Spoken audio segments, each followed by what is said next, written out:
Hello, I'm Josephine Nakalembe from Group 31, and I'm going to be presenting graph reasoning computational modeling for conception probability estimation using heterogeneous data. So, background and introduction.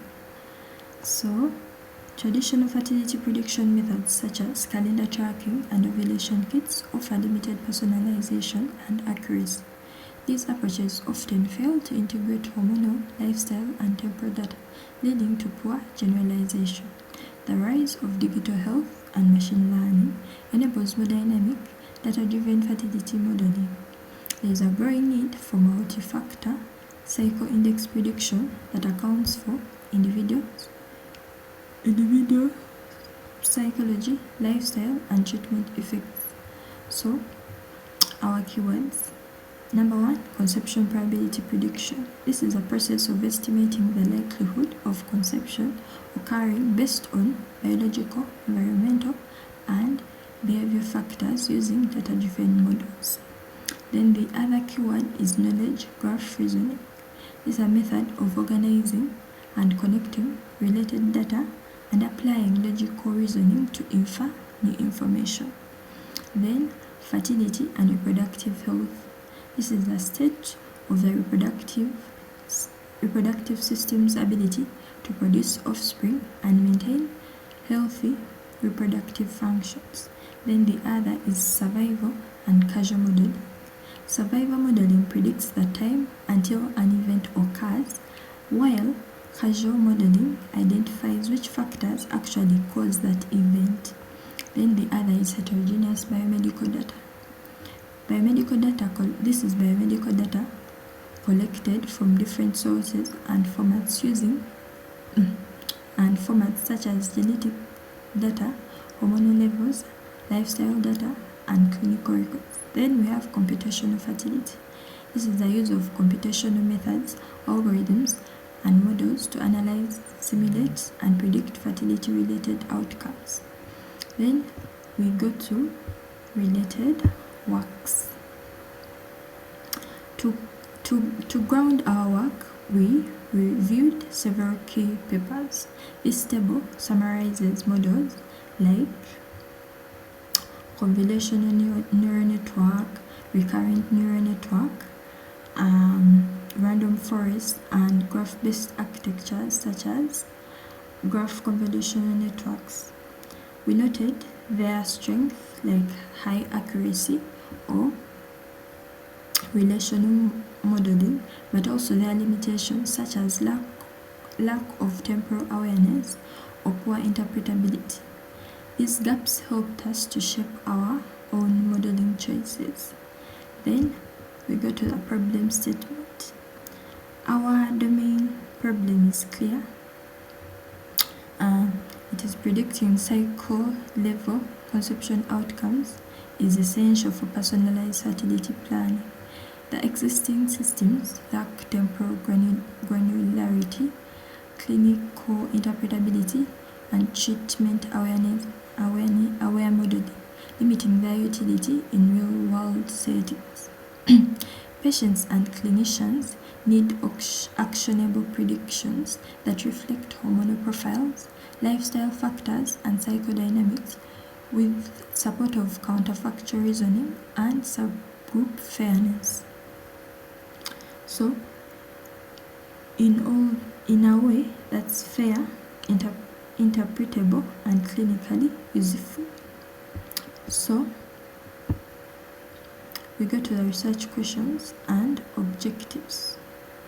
Our objectives include to design a multimodal AI pipeline for cycle level conception probability estimation. Then the other is to integrate mechanistic, temporal, and graph-based features into a unified modeling framework. Then the other is to evaluate model performance using calibrated metrics across patient cohorts. Then the other is to estimate individual treatment effects using causal inference techniques.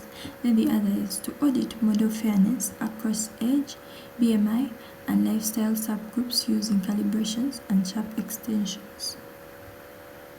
So we go to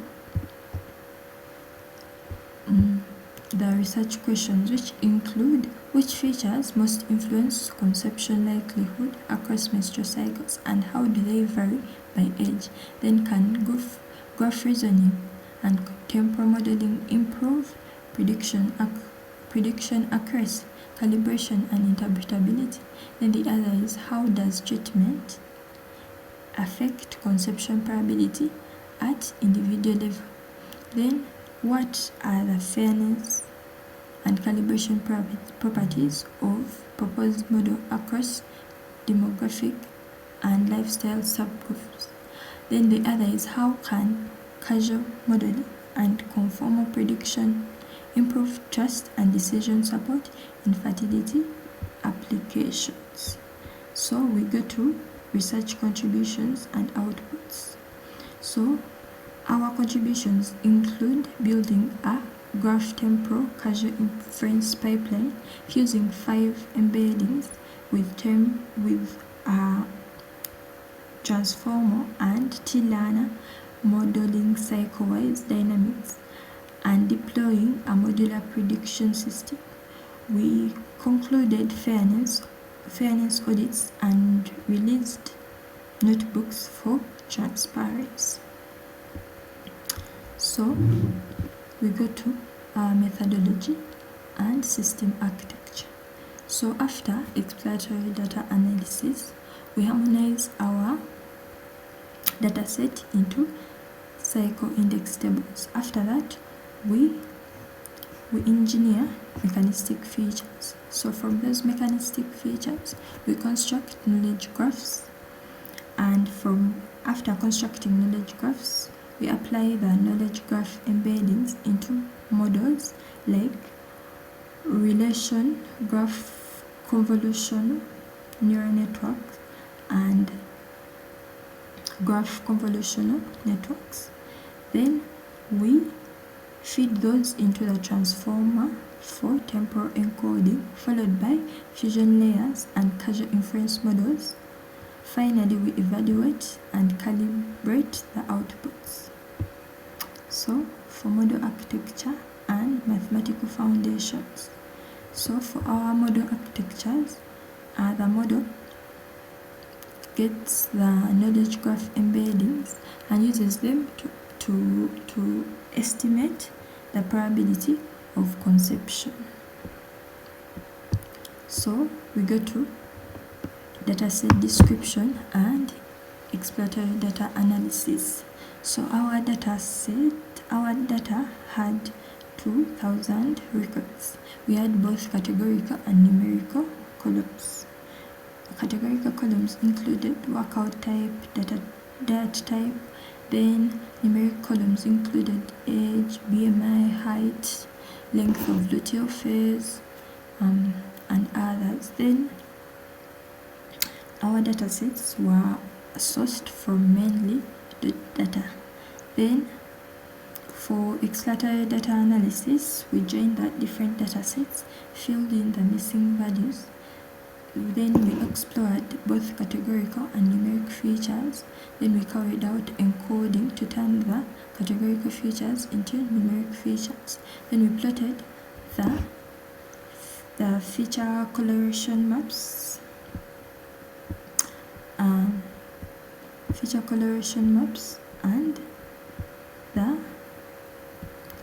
and also plotted feature distribution bar graphs. Then we plotted this heat map that shows how features correlate with each other. It helped us to identify clusters of related variables and informed our graph construction and feature grouping strategies.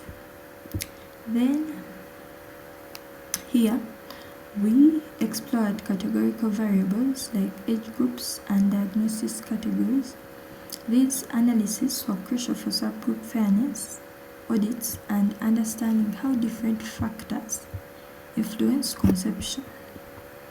Then we plotted our knowledge graphs.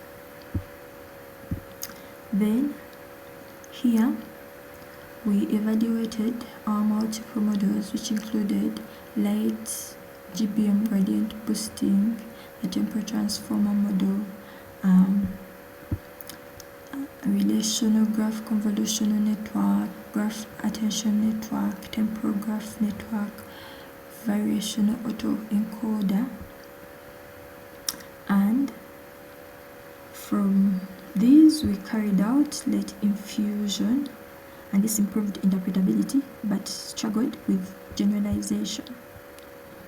So the SCM plus T-learner showed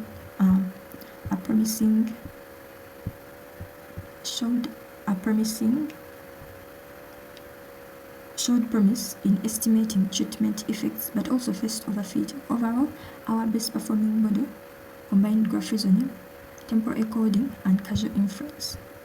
Then, the final validation and generalization results.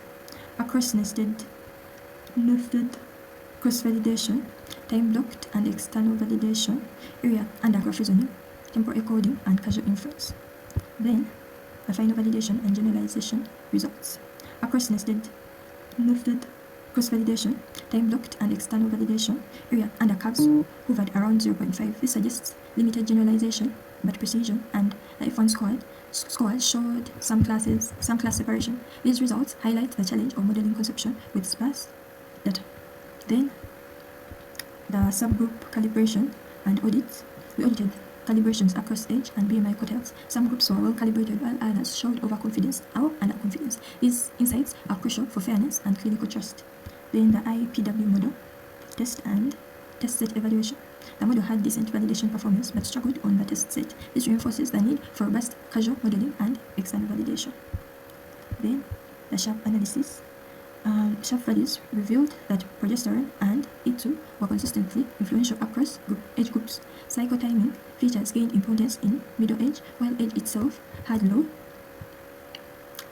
direct impact, suggesting its effect is mediated through other features. Then, for model selection, we selected the late fusion model architecture for deployment for its balances in interpretability, fairness, and modularity. The pipeline supports real-time inference, sharp explanation, and integration with web performance. Then, for the deployment pipeline, we carried out data ingestion, preprocessing, model training, evaluation, and deployment. So, for demonstration of the developed product. Our product, the concept score, predicts cycle level, conception probability, and estimates treatment effects. It accepts inputs like age, BMI, stress levels, and returns actionable predictions. The system is an open source, API ready, and scalable to larger cohorts. So, the limitations. The graph models are sensitive to graph sparsity and edge noise. Then the transformer head requires large, diverse cycle sequences for robust temporal learning. Then the T-learner assumes balanced treatment groups and strong covariate overlap. Then the data limitations had missing labels in demo, so synthetic outcomes and treatments were there, and they introduced noise and limited clinical realism. Then we had limited cycle diversity. Some patients have few cycles, reducing temporal depth. Then lifestyle feature imbalance. The under-representation of certain lifestyle patterns like alcohol use, stress, variations. Then we got to the system level limitations. There was overfitting in training, validation, and testing splits. Then limited external validation, only one external cohort tested with modest generalization. Then we have calibration drift across subgroups, age and BMI quartiles show probability distortion. Then we go to conclusion and future works.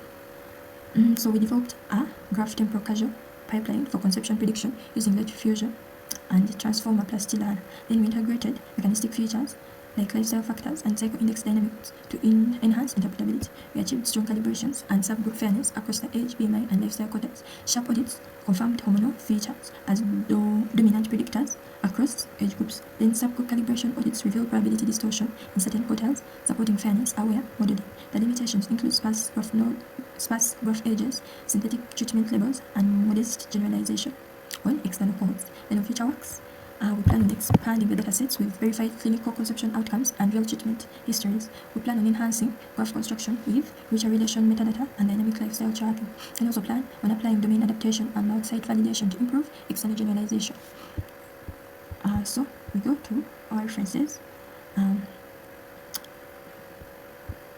So for acknowledgements, we acknowledge the academic mentors and advisors for